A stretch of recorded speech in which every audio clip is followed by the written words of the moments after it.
নমস্কার বন্ধুরা, Bengali food জাংশনে আপনাদের সবাইকে আবারও একবার স্বাগত জানাই। আশা করি আপনারা সবাই খুব ভালো আছেন, সুস্থ আছেন। আমিও খুব ভালো আছি। রোজকার মতোই আজকে আমি আপনাদের জন্য নিয়ে এসেছি দারুণ স্বাদের একটি মাছের রেসিপি। আপনারা হয়তো অনেকেই বেলে মাছের নাম শুনেছেন বা কেউ হয়তো শুনে নাও থাকতে পারেন। এটি একটি গঙ্গার মাছ, অনেক সময় সামুদ্রিক বেলে মাছও দেখতে পাওয়া যায়। আশা করি আজকে আমার এই গঙ্গার বেলে মাছের রেসিপিটি আপনাদের ভালো লাগবে। চলুন দেখে নিই আজকের এই রেসিপি করতে আমি কী কী নিয়েছি। দেখুন, এখানে আমি ছোট সাইজের একটু বেলে মাছ নিয়েছি লম্বা করে আলু, হলুদ গুঁড়ো, ফোড়নের জন্য নিয়েছি গোটা জিরে আর কালো জিরে, সামান্য লবণ, ধনে পাতা কুচি। আর এইখানে আমি নিয়েছি একটা মশলা বেটে 1 চামচ জিরে, কাঁচা লঙ্কা ও খুব সামান্য পরিমাণে রাঁধুনি, যেই মশলাটি দিলে বেলে মাছের স্বাদটি খুব ভালো হয়। চলুন এবার মাছ রান্না শুরু করে দিই। কড়াইতে সর্ষের তেল গরম করে আমি সবার প্রথমে আলুগুলো ভেজে নেব। আলুগুলো কিন্তু আমি পাতলা পাতলাই কেটেছি, সামান্য নুন ও হলুদ দিয়ে আমি আলুগুলো এখানেই ভেজে নিচ্ছি। আজকে যদি আপনাদের আমার এই রেসিপিটি ভালো লেগে থাকে তাহলে লাইক, কমেন্ট ও শেয়ার করতে একদমই ভুলবেন না। আর প্রত্যেক বন্ধুদের অনুরোধ রইল ভিডিওটি না স্কিপ করে পুরোটি দেখার। আর আপনারা যদি আমার চ্যানেলে নতুন হয়ে থাকেন তাহলে সবাইকে অনুরোধ রইল চ্যানেলটি সাবস্ক্রাইব করে পাশে থাকা বেল বাটনটি চাপ দিয়ে দেবেন। তাহলে আমি যখনই কোনো নতুন রেসিপি দেব আপনারা খুব সহজেই দেখে নিতে পারবেন। এই মাছটি কিন্তু বেশ ভালো খেতে হয় এবং খুবই নরম, কাটা খুবই কম থাকে আর খুবই সুস্বাদু। আলুগুলো মোটামুটি ভাজা হয়ে গিয়েছে।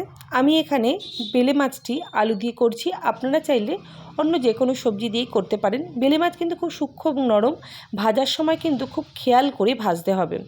কড়াইটি আমি খুবই গরম রেখেছি আর তেলটিও খুবই গরম রয়েছে। এই মুহূর্তে বেলে মাছটি দিয়ে কিন্তু উল্টানো যাবে না, খুব হালকা হাতে নাড়াচাড়া করতে হবে, নাহলে কিন্তু বেলে মাছের স্কিনটি বা বেলে মাছটি ভেঙে যাওয়ার সম্ভাবনা থাকে। আমি কিন্তু বেলে মাছটি মিডিয়ামভাবে ভেজে নিচ্ছি, বেশি ভাজার দরকার নেই। এই ধরনের মাছ বেশি ভাজলে স্টিকি হয়ে যেতে পারে বা শক্ত হয়ে যেতে পারে। এইভাবে আমি সমস্ত মাছগুলো ভেজে নিচ্ছি। আমার এখানে বেলে মাছের সাইজগুলো একটু ছোট, এরকম বেলে মাছ কিন্তু একটু বড় ধরনেরও বেলে মাছ পাওয়া যায়। এরপর কড়াইতে ফোড়নের জন্য গোটা জিরে আর খুব সামান্য পরিমাণে কালো জিরে আমি দিয়ে দিলাম।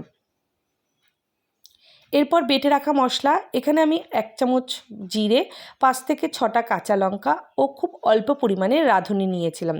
রাঁধুনি দিলে মাছের গন্ধটি বেশ ভালো লাগে। যদি আপনারা রাঁধুনি খেতে বা রাঁধুনির গন্ধ পছন্দ না করেন সেক্ষেত্রে শুধু ভাজা জিরে ও কাঁচা লঙ্কা বাটা দিলেও হবে। এরপর দিয়ে দিলাম সামান্য হলুদ ও সামান্য লবণ আর একটু কাশ্মীরি লঙ্কার গুঁড়ো, যাতে কালারটি খুব ভালো হয়। আপনারা চাইলে স্কিপও করতে পারেন। আরেকটি কথা, কাঁচা লঙ্কার মধ্যে যেই লঙ্কাগুলো একটু লালচে ধরনের হয়ে যায় সেই লঙ্কাগুলোও কিন্তু মাছের ঝোলে দিয়ে আপনারা মাছের ঝোল রান্না করলে অনেক সময় কাশ্মীরি লঙ্কার মতোই কালারটি চলে আসে।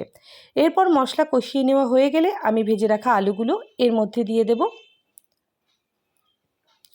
দিয়ে দেব পরিমাণ মতো জল। আপনাদের যতটা ঝোলের প্রয়োজন সেই অনুযায়ী জল দিয়ে ভালো করে আরও একবার মশলার সাথে আলুগুলো আমি কষিয়ে নিচ্ছি। এখানে আমি আরও একটু জল ব্যবহার করছি। ঝোলটি ফুটে উঠলে এরপর আমি ভেজে রাখা মাছগুলো দিয়ে দেব, যেহেতু আলু আগে থেকেই নরম হয়ে আছে। এরপর সব ভেজে রাখা মাছগুলো এর মধ্যে আমি দিয়ে দিচ্ছি। এই মাছের টেস্ট কিন্তু অসাধারণ হয়। টাটকা মাছের স্বাদের কথা সে আর না বললেই নয়, খুবই ভালো খেতে। মাছ দিয়ে কিন্তু বেশিক্ষণ ফোটানো যাবে না, যেহেতু এই মাছটি খুব নরম ধরনের হয়। আমি মোটামুটি 1-2 মিনিট রেখেই গ্যাসের ফ্লেমটি বন্ধ করে দেব। ওপর থেকে স্বাদের জন্য ছড়িয়ে দিচ্ছি ধনেপাতা কুচি। এই ধরনের মাছে ধনেপাতা দিলে বেশি ভালো লাগে। ব্যাস, আজকের মতো আমার মাছ রান্না পুরোপুরি হয়ে গিয়েছে। এরপর পাত্রে ঢেলে নেব। আশা করি আমার এই রেসিপিটি আজকে আপনাদের খুবই ভালো লেগেছে।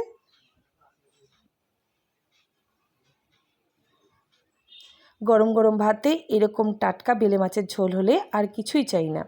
সবাইকে অসংখ্য অসংখ্য ধন্যবাদ ভিডিওটি দেখার জন্য। সবাই ভালো থাকবেন, সুস্থ থাকবেন।